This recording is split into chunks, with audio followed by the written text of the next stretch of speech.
Good morning, everyone. I hope you're all having a very blessed and wonderful day today. I have a fun tutorial for you guys. My friend texted me and said, I just bought watercolor tubes and I wanted to know any tips and tricks on how to use them. So this is all about watercolor techniques for beginners, but you may learn something if you're already starting to do watercolors. So a lot of these techniques you can even do with the regular watercolors and the palettes. But today I'm just going to be working with my tubes today. So these are the ones I have. I've had these for years. They're the Royal Essential Watercolor Set. I've had these for like 5 years. Tip 1, they never dry out. So no matter how long you've had them, they won't dry out. That's what's so awesome about any watercolors, they won't dry out. Tip number 2 I have for you, which is very important, I've learned before. As you can see from this tube right here, it is very crumpled because that is from trying to take off the lid. I did not wipe it off after using it, so it's extremely hard to get off. Now I can get it off now, but like this one, I don't think I'll ever be able to get it off. I've had such hard times getting it off. I'll probably have to use pliers. So that's definitely a tip for you. Once you're done using it, make sure before you close the lid that you wipe off your tubes before closing again. Because if it dries, you're going to have a hard time opening it back up. So let's see. So once you put, if you have a palette like this, it's really easy to use watercolors. Anything, pretty much any watercolor or palette that's not flat, you can actually keep your watercolors in here for as long as you want. They do dry out, but as soon as you add water, they will reactivate again.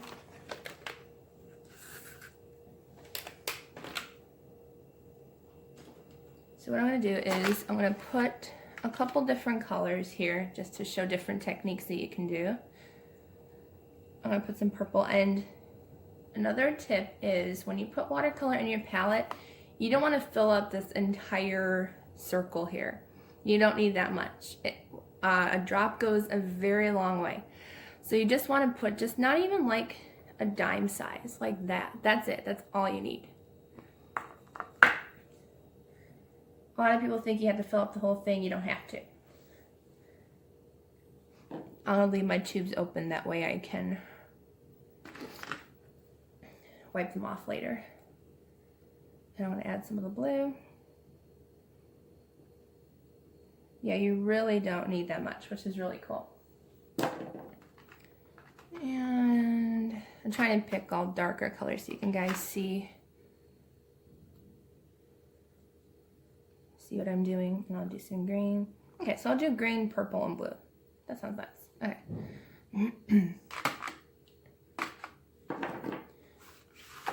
All right. So I have 2 different paintbrushes. I have my just regular paintbrushes that I bought from AC Moore before they closed. And then I have water brushes, which I got as a gift from my family. And these are really cool. What you do is, it's a screw top base. It has regular fine tip brushes. And they come, I have a 3-piece set. So they come between medium to thick bristles. And they're very, very soft. They're not coarse or anything. And what you do is you open it from the base and you fill this base part with water. And then you want to screw it back on and make sure it's tightly screwed on, because you don't want any water dribbling out when you're working with it.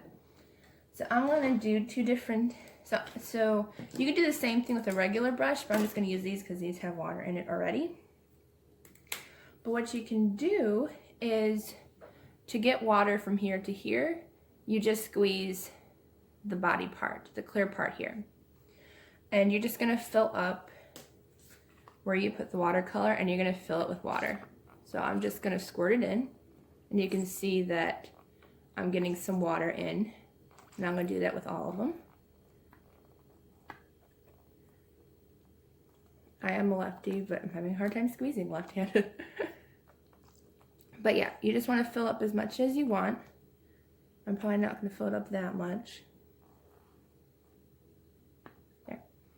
And what you're going to do is you're going to mix it. And you can mix just a tiny bit. That way you can just get a light color. And then if you want it darker, you can go into the middle. I actually put these drops too far in the middle. You want to put your paint drops more on the outer edge, so that way you can have it more concentrated. But I'm going to mix all these colors really quick, just to get that color activated and going.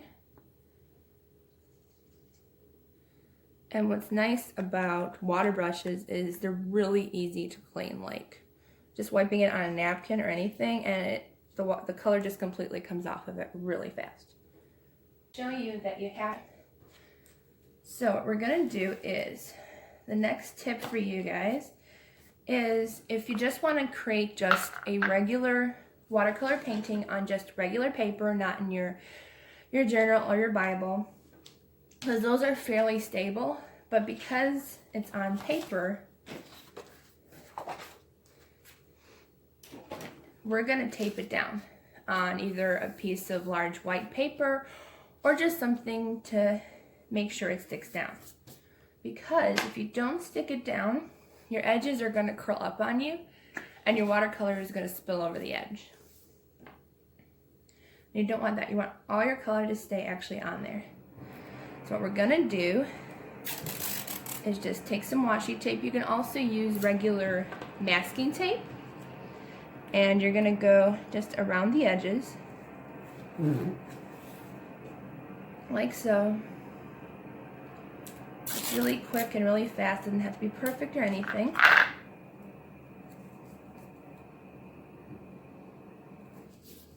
And you know, you can use up some of that washi tape that you have in storage. But you want to go on all sides of the paper, because you don't want it buckling anywhere. And you want to make sure it's completely tied down and everything. And the last side. Kind of like this washi tape. I probably should use one that I didn't like so much. That's okay. It happens. Alright. So then that's all tied down. So once you add watercolor to this, you're not going to get spillage over, you're not going to get giant puddles, and your paper won't fold over and bend on itself, which is really, really great. Another tip is, if you want to do a regular painting picture, make sure it's a very, very thick paper. This is watercolor paper. This is what I use, and it works great, and I highly recommend getting watercolor paper. Unless you're doing it in your Bible or your journal, you don't have to worry about that. You can also use these as tip-ins. I haven't done that yet, but that's a good idea. Alright, what you're gonna do is, I'm gonna do this really quick, because I have my little note-taking thing over here and I gotta mark off what I already said.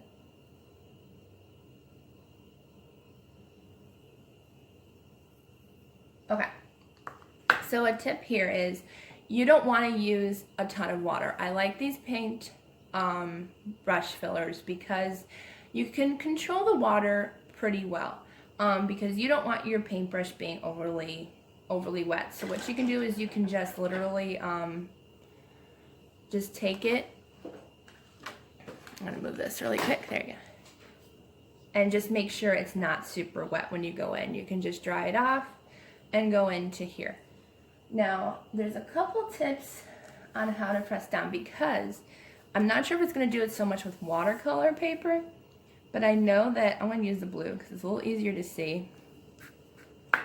What you're going to see is, if you take a lot of water and you brush it a lot and hard,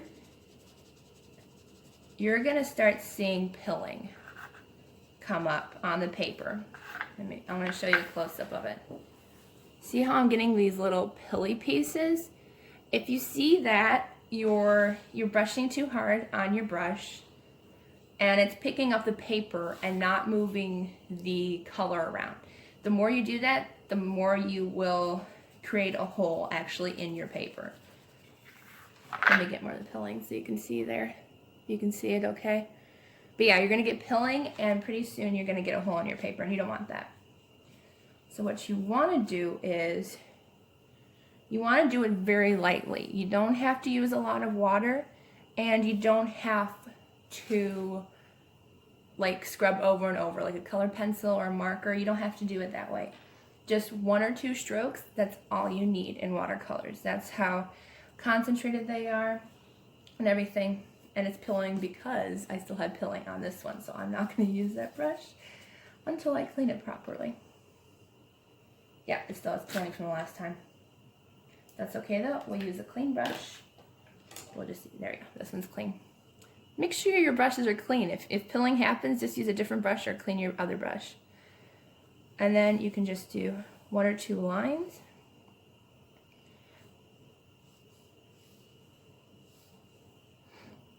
And what I'm going to do is I'm going to go around the edges to show you how it'll actually hold the color in and not drip over, which is so cool. I'm using a tad bit more water because this is just a wash. Now the less water you use, the more control you have.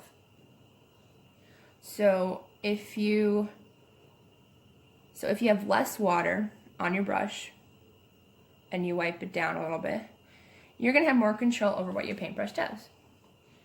So you want to do lines, and you can have more control over what your paintbrush does with less water.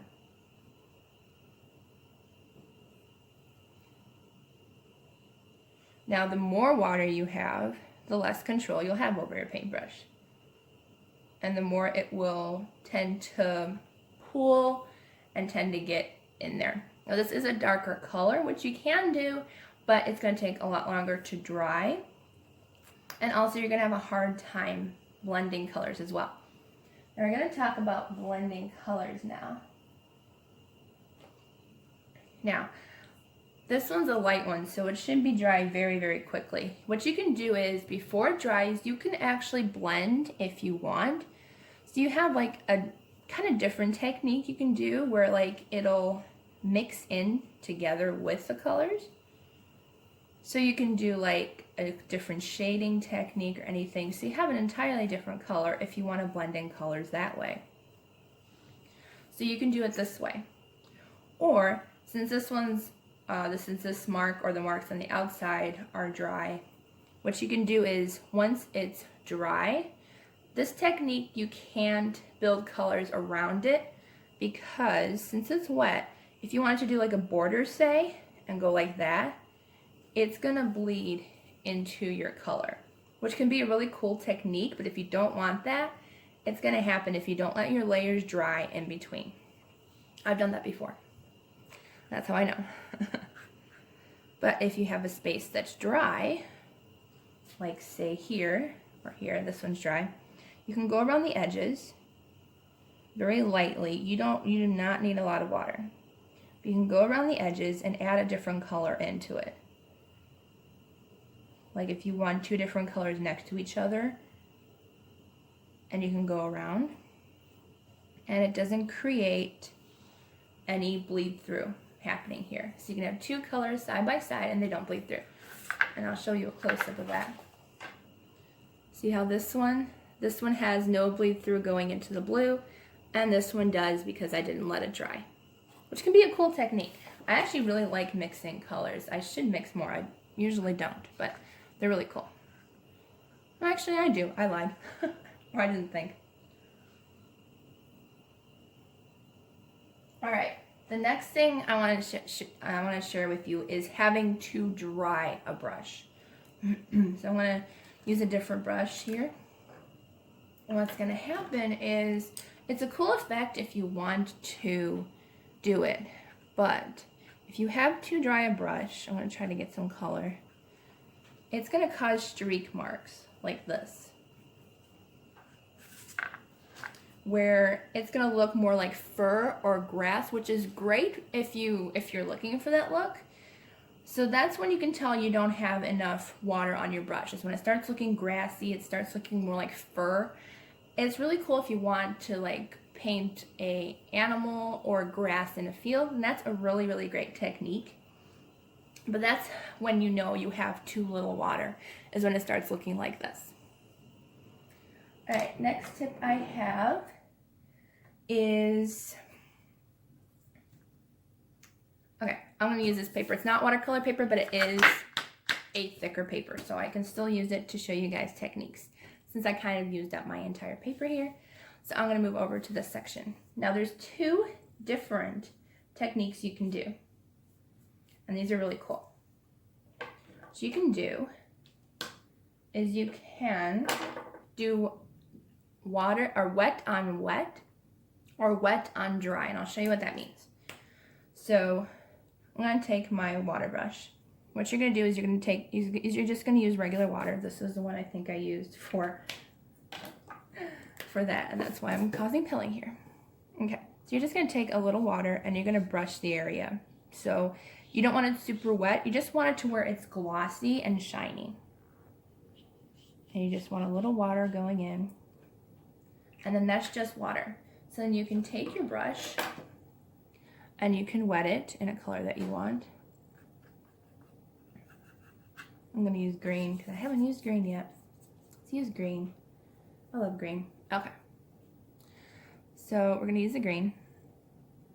And I'm going to probably mix in a little purple with it, but that's okay. Alright, so you're going to go in where it's wet, found the wet, and you can do wet on wet. So it's kind of more of a wash color rather than an actual like really dark color. It's going to be more of a wash. It's going to be more of, and as you can see I added too much water, but now you know that too much water can cause pooling in areas, but it can also be a fun effect too if that's what you're looking for. So that's wet on wet. It's more of a wash. It's more of a lighter color than what you'll see if you do wet on dry. So that's wet on wet. Water and then wet watercolors to go on top of it. So now what I'm going to do is I'm going to use my same brush and I'm going to do just wet watercolors on dry paper. So make sure that there's no wetness, and you're just going to go in with watercolors. And you'll notice how it's a tad darker. There is a lot of water in this palette, so it won't show as well. But you notice that it's a little darker. It's a little bit easier to control than the one wet on wet. But yeah, so if you want a lighter wash color, that's when you use wet on wet. And if you want a darker, more controllable color, then you want to do wet on dry. Okay.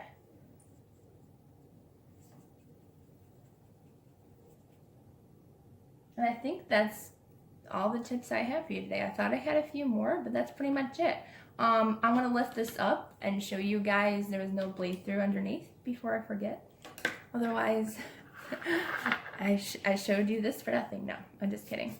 But yeah, if you thought any of these tips were helpful, please let me know in the comments below. And if you have any ideas that you want to see for Bible journaling or journaling in general, I also do traveler's notebooks. I just made my first one, so don't be expecting me to do a tutorial on that because it was not perfect. It's just perfect for me because I needed one and it was cheaper to make than to buy for now. And it was also more special. But this was a really cool technique I enjoyed. I'm going to be lifting up the washi tape now to show you guys how clean of a line you're going to get as well. I love this. Should do this more often. And even, you know, I'm actually going to save that washi tape. You know, there's a little paint on it, but it actually kind of gave a character. So I'm going to keep the washi tape and use it in my Bible journaling. Why not? Or my planner. So I'm just going to take it and go around. Actually, I honestly think washi tape is actually better than masking tape because I've done masking tape before and I actually peeled a bit of the paper off in the corner when I was doing a bookmark. And I think washi tape is actually even more gentle on watercolor paper. So I recommend using washi tape over regular masking tape.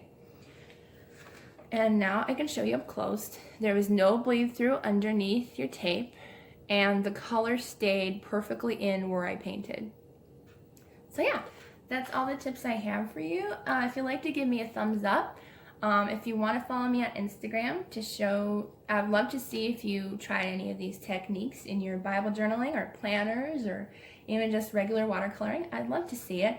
The link is down in the description below. And leave me a comment if you have any more ideas of what you'd like to learn. I'd be happy to learn along with you if it's something new that I've never done before, and I can share with you guys once I learn. So I hope you enjoyed this. Have a blessed day, and I'll see you in the next video. Bye.